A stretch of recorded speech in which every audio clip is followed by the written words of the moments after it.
아니 또 하나가 뭐냐면은 그 저는 타임라인이라고 봅니다. 네. 타임라인. 구글 타임라인에 따르면은 그 우리 김용 부원장님은 뇌물을 줬다는 받았다는 그 현장에 안 계셨는데, 근데 구글 타임라인이 거짓말을 할 리가 없잖아요. 그렇습니다. 근데 이 같은 증거 사실 다른 재판에서는 많이 이게 또 인용이 되고 증거로서 인정되고 그랬는데, 또 어떻게 김용 원장님은 없어요? 왜 그런 것들이 인정을 받지 못합니까?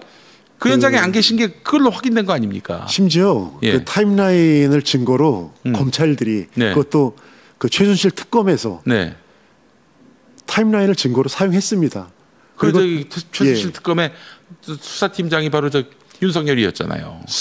윤석열이었고 그 밑에서 실무를 담당했던 검사가 한동훈. 타임라인을 증거로 썼던 검사가 제 사건의 담당 검사입니다. 강백신, 호승진 부부장 검사. 거의 뭐 실무를 총괄하면서 이 사건을 조작한 그 핵심 인물들이죠. 그다음에 그 최근에 그 입법청문회에 나왔던 어미준 검사. 어미준, 정일권. 지금 어미준도 지금 고발당해가지고 같은 검사한테 후배 검사. 그러니까 이 사람들이 그 주역들인데.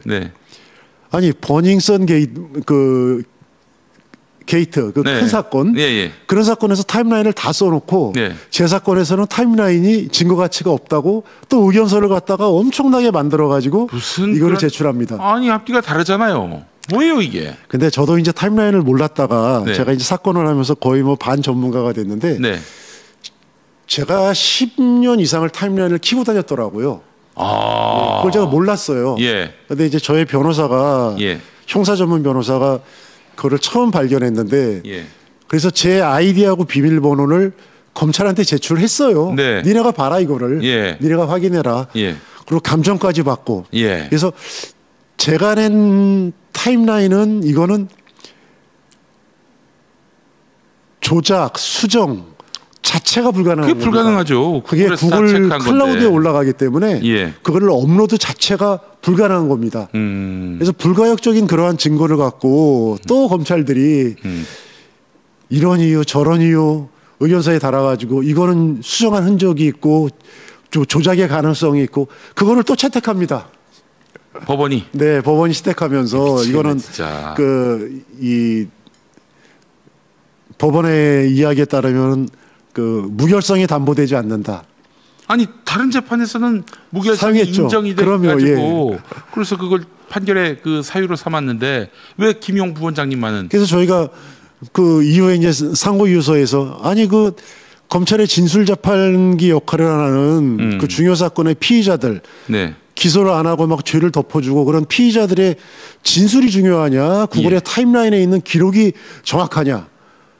근데 전자를 선택한 거 아니겠습니까? 그래서 제가 그 2심 판결 나고 너무나 진짜 황당하고 기가 막혔는데 지금 이제 상고심에 올라와 있기 때문에 지금 이제 또 여러분들이 그런 부분에 대한 이 객관적인 사실을 얘기해 주시고 그다음에 제가 법정 구속돼 있는 상황에서 국회에서 그 타임라인 관련해서 그 청문회도 하고 공청회도 하고 그런 많은 노력들이 있기 때문에 그러면 기본적인 상식에 입각해서 그런 이 상고심 결과가 나오지 않을까 생각됩니다. 저도 그 이후로 김용 부원장님 소식 듣고 항상 타임라인을 켜고 다닙니다. 타임라인을 켜고 다녀요. 그래서 행여나 발생할지 모를. 예전에 그 강릉인가 어디서 성추행을 내가 했다 이런 걸로 혐의를 쓴 분이 당시에 그 타임라인 보니까 자기가 그 현장에 가지 않았다는 게 확인돼서 무죄 판결을 받았기 됐어요. 그래서 야 그분 경우는 참 이게 법원이 얼마든지 검찰이 얼마든지 이거를 증거 능력이 있다 없다 판단할 수 있다면 지금도 보니까 뭐 각종 민사 형사 사건에서 뭐 타임라인 같은 경우는 아주 흔히 쓰이는 증거 자료고 그리고 제가 이제 최근에 그 경찰 출신의 그 이 지인을 한번 만났는데 그분 말씀에 하면은 이제 제 사건에서 이렇게 타임라인이 증거 가치를 부정당하면은 자기들 앞으로 수사할 수 없다. 뭐 그런 얘기까지 하더라고요. 그 정도로 디지털 증거로서의 타임라인의 가치는 굉장히 크다고 생각이 됩니다. 그때 이재명 대통령이 당선된 이후로 사법부나 검찰의 기류가 많이 달라진 것 같아요. 일단 보석을 이제 명령한 걸 보니까 어떻게 좀 기류가 많이 바뀌었습니까? 그런 말씀들을 많이 하시는데 네. 저는 이제 1심, 2심을 겪으면서 네. 이 검찰이 만든 프레임, 그다음에 검찰이 작성한 의견서 여기에 의존하는 이 사법부, 네. 이 부분에 대해 가지고 저는 뭐 불신 정도가 아니라 이거는 근본적인 문제가 있다. 그렇기 때문에 여전히 저는 뭐 큰 기대는 하지 않습니다. 그냥 오로지 저는 그 상식과 네. 그다음에 뭐 진실, 증거. 네. 뭐 증거 재판주의 아니겠습니까? 그렇습니다. 거기에 입각해서 거기에 기반해서 판결이 나올 거라고 확신합니다. 저는. 피고의 이익으로 하라. 이게 형사법적 대원칙인데 애매하면 검찰의 이익대로 하라. 지금 이 조희대 대법원 휘하에 사법부의 어떤 질서예요, 그게. 그러니까 이 형사소송법의 가장 큰 원칙 중에 하나가 지금 말씀하신 대로 그 무죄 추정에다가 그다음에 예.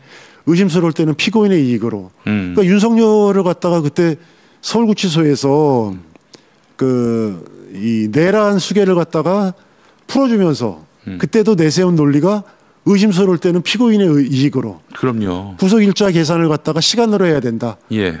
윤석열에 대한 변호인들의 의견이 타당하다. 그러면서 풀어준 거 아니겠습니까? 맞습니다. 예. 아니 내란 수개를 갖다가 피고인의 이익을 운운하면서 풀어주면서 이거는 뭐 피고인의 이익 정도가 아니라 합리적인 의심을 뛰어넘는 네. 그러한 여러 가지 증거 자료들이 있는데도 불구하고 그래서 제가 지금 뭐 이 제 사건을 갖다가 보석 나와서 보니까 많이 모르시는 것 같더라고요. 네. 이게 언론에 그 신문 기사화돼 있는 뭐 그냥 그때 경선 자금을 요구했다. 네. 이거를 받았다. 네. 5년형을 선고받았다. 네. 법정 구속됐다. 예. 뭐 이런 검찰이 주장하는 그다음에 그냥 피상적인 얘기들만 나오기 때문에 좀 이렇게 자세히 좀 말씀을 드려야겠다.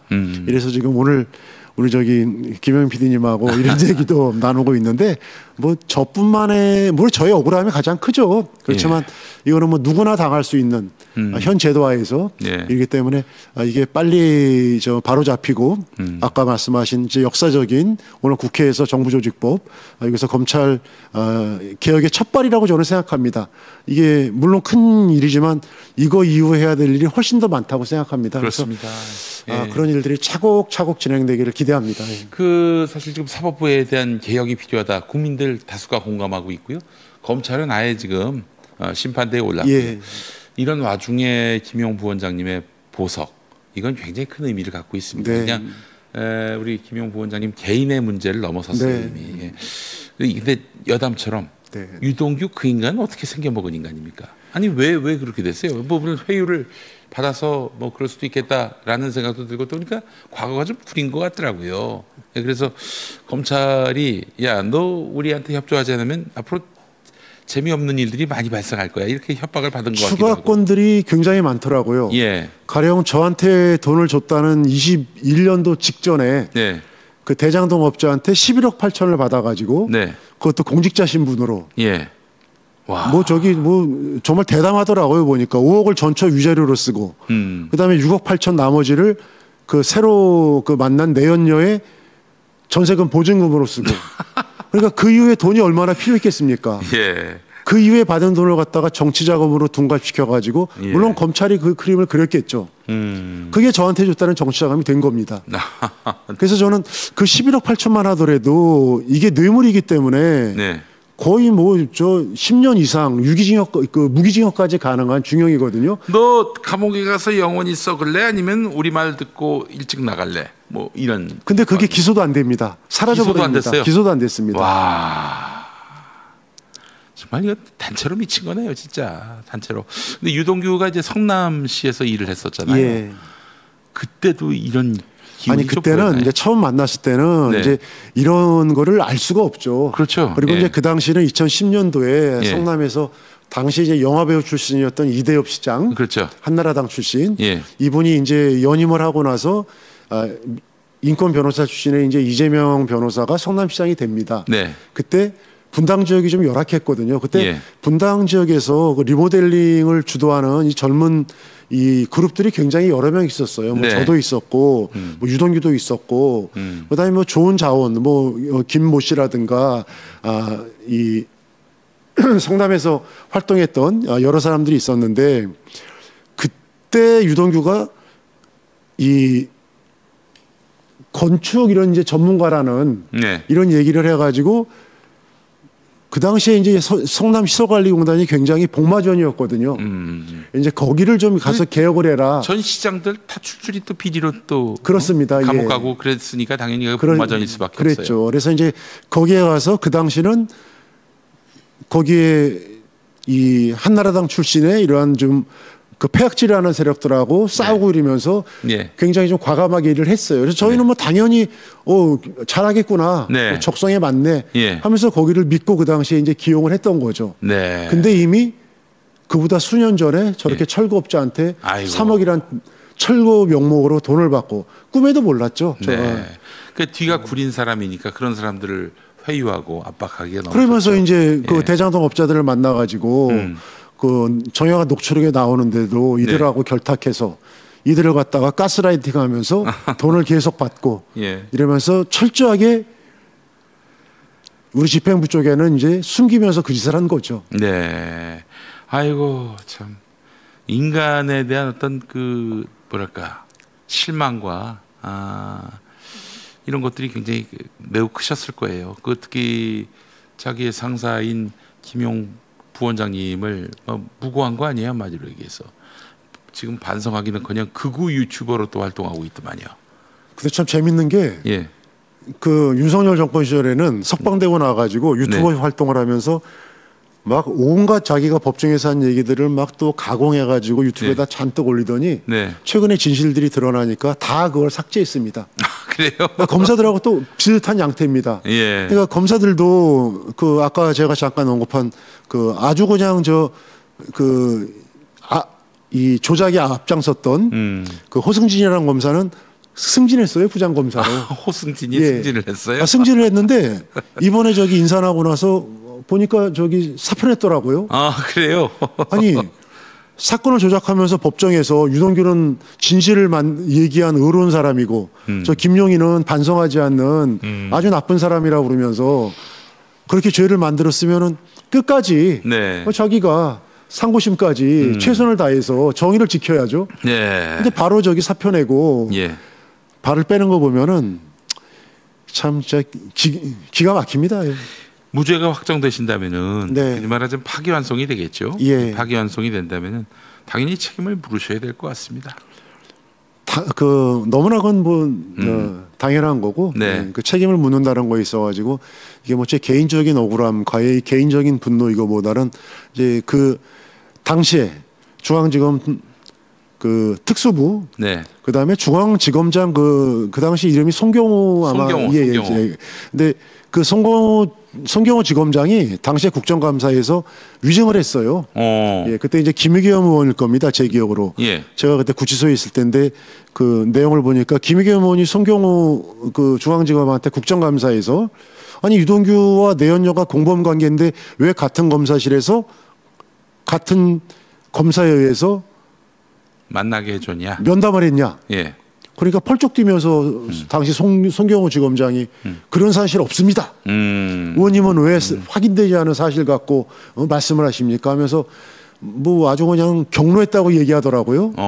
근데 그런 사실들 그래서 거의 이 조작 사건의 총본산이었던 네. 서울중앙지검장, 네. 그 중앙지검 그 중심으로 해가지고 이 책임을 반드시 묻고 그럼요. 그 외에 네. 이 정치 검찰들, 네. 이 친구들한테도 책임 물어야죠. 뭐 이 법을 가지고 이렇게 운운할 수 없는 그런 상황을 만들어야 되겠죠. 못하게 만들어야 돼. 이 법을 갖고 장난을 친 놈들인데 이거 가만두면 안 됩니다.